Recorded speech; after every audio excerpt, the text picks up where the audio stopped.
Salut les amis, bienvenue à cette vidéo.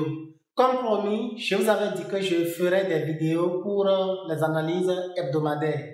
Et c'est ce que nous allons faire aujourd'hui.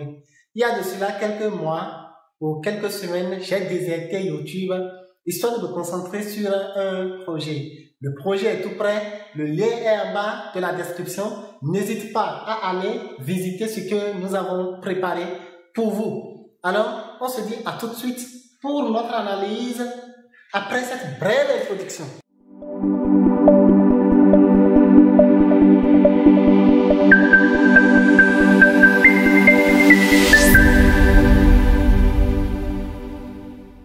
Ok les amis, nous allons analyser quelques paires. Et la première paire que nous allons analyser est AUD JPY, c'est-à-dire la paire du dollar australien contre le yen japonais. La seconde paire sera le GBP JPY, c'est-à-dire le livre sterling et le yen japonais. Et enfin, la troisième paire de devises sera l'euro USD. L'euro USD. Maintenant, nous allons également essayer de voir au niveau des CFD, parlant simplement de l'huile ou de l'or. On va voir un peu entre l'huile et l'or, qu'est-ce qu'on va analyser. En attendant, vous pouvez laisser également les différentes paires que vous voulez qu'on analyse la semaine prochaine dans les commentaires. Je ferai l'analyse avec vous, on verra les tendances ensemble.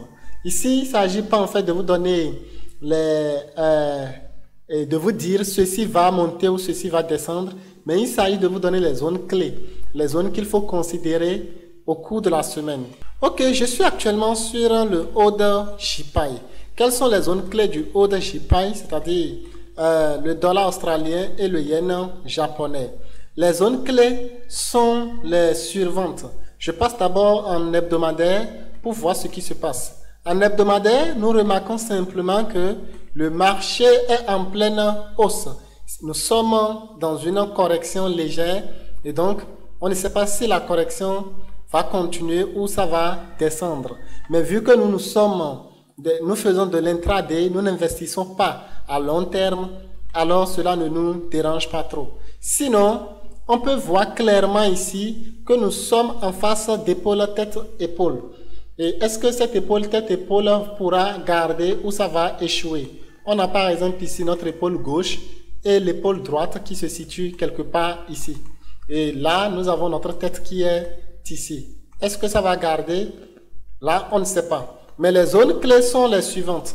Nous savons simplement que le marché est venu ici et il a cassé ce niveau. Le marché a cassé clairement ce niveau ici. Et donc, quand il a cassé ça, on remarque simplement que cette zone devient une zone très intéressante. Et donc, le marché est revenu tester la zone à plusieurs reprises. Donc, une zone de support très forte. Une zone de support très forte. Quand on vient en daily, on voit clairement que la zone est vraiment une très belle zone. Et nous avons plusieurs autres zones telles que celle-ci que le marché est venu tester une seule fois. Il pourrait revenir encore tester la zone avant de repartir. On remarque également qu'en haut, nous avons une trend line là. On a une trend line, une ligne de tendance. Voilà ça. Ici. Et donc, cette ligne de tendance, en tant que trader SMC, vous pouvez vous dire, certainement que le marché à ce niveau est en train de créer de la liquidité. Et donc, nous remarquons ici la cassure à ce niveau ici. On a une très belle cassure. Est-ce que c'est une cassure, un BOS ou bien un ramassage de liquidité? Quand on regarde clairement en journalier, on remarque que ce n'était même pas une belle cassure parce que nous avons la mèche ici qui n'est pas du tout cassée. On remarque ça, que ce n'est pas du tout cassé. Et donc, le marché pourrait revenir simplement au cours de la semaine, venir chercher la liquidité en haut ici, venir chercher cette zone avant de revenir tester et repartir. Ce scénario est possible avec AUD JPY. Autre que ce scénario, le marché pourrait descendre plus bas avant de repartir à la hausse. Ce scénario aussi est possible au cours de la semaine. Maintenant, si vous voulez faire juste, vous ne voulez pas garder pendant de longues périodes, c'est-à-dire vos positions de longue période, il suffit de basculer sur le 4 heures ou le 1 heure. Voyons en 1 heure ce qui se passe. Moi, je dis simplement que lorsque nous aurons la cassure de cette zone, si on a la cassure de cette zone ici, le marché pourrait revenir en bas, chercher cette zone ici et repartir. Donc, moi, j'attends la cassure de cette zone pour passer acheteur. Tant que le marché ne casse pas cette zone, moi, je ne passe pas acheteur. J'attends toujours cette zone-là parce que c'est une zone clé à mon niveau. Outre que ce marché, nous allons parler de GBP JPY. Le GBP JPY, je vais supprimer tout ce que j'ai ici, tous les dessins que j'ai effectués. Quand je viens sur le GBP JPY, je remarque simplement que au niveau du weekly, le GBP JPY est en tendance haussière comme son confrère du Order JPY. Il est en tendance haussière. Et on remarque également que ici, il y avait trop d'échecs et donc le marché est revenu ici chercher une très belle zone ici. Une très belle zone weekly ici. On a cette zone-là qui n'a pas été respectée. On remarque également une autre zone qui est ici et cette zone a été respectée avec ramassage de liquidité en bas ici. On a la liquidité qui était disponible ici, equal high, equal lows qui était là et le marché a ramassé cette liquidité. Et donc, ici, on remarque qu'il n'y a plus assez de liquidité que le marché pourrait venir chercher.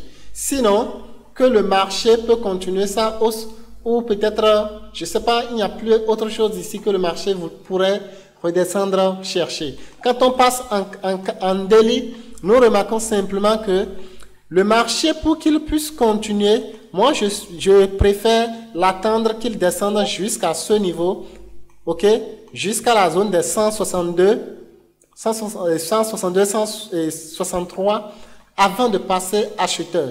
Parce que cette zone reste encore une zone qui n'est pas mitigate. Mais cela n'est pas obligatoire parce que l'imbalance qui existait a été déjà comblée. Et donc, il faut passer entre les 1 heure et les 4 heures, histoire de voir qu'est-ce qui peut réellement se passer. En 1 heure, je peux me permettre de dire que tant que le marché ne casse pas cette zone qui est ici, cette zone-là, je ne me permettrai pas de passer acheteur. Je peux rester vendeur. Donc, ici, par exemple, serait ma demande zone ici. Ici serait ma demande zone. Et donc là, je peux être vendeur là. OK? Nous avons une très belle cassure. Je peux être vendeur là et mettre mon stop de protection en haut et chercher de targeter ce petit niveau mineur. Ce petit niveau mineur.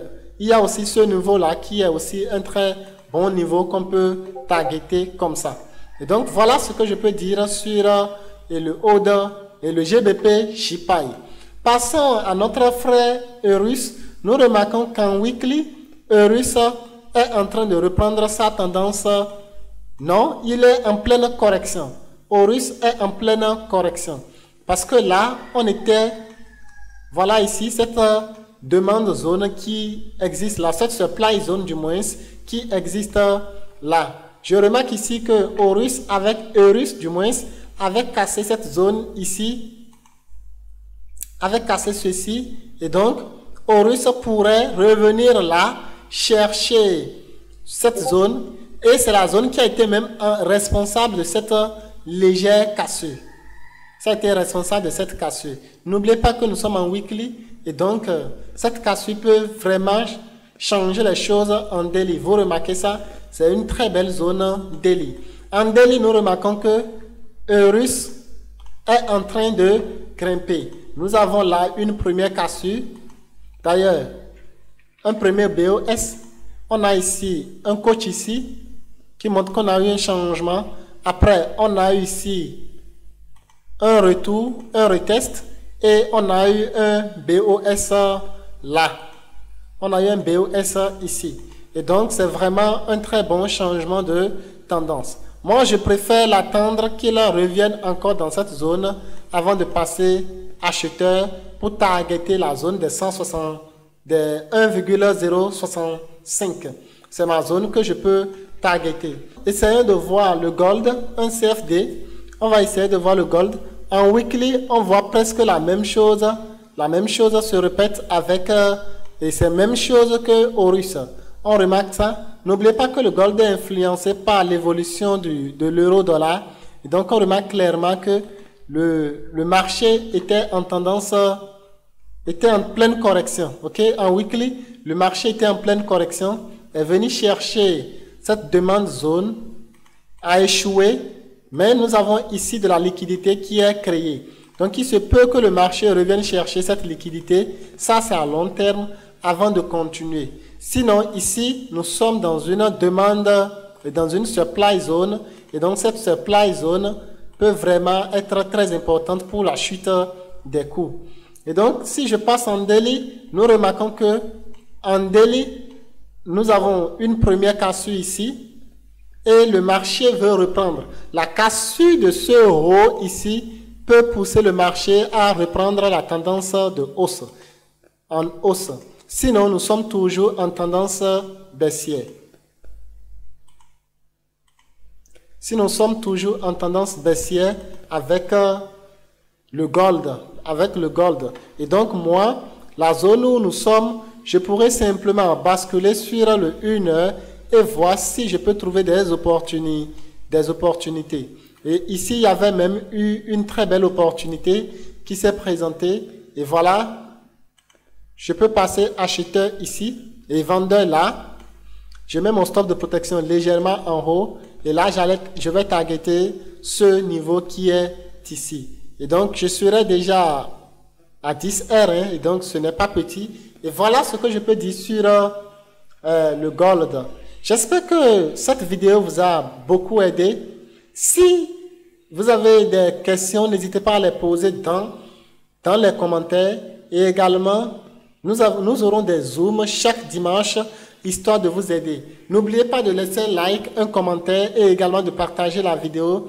Venez nous rejoindre sur Telegram et aussi le cours est disponible où on vous explique toute la technique SMC complète.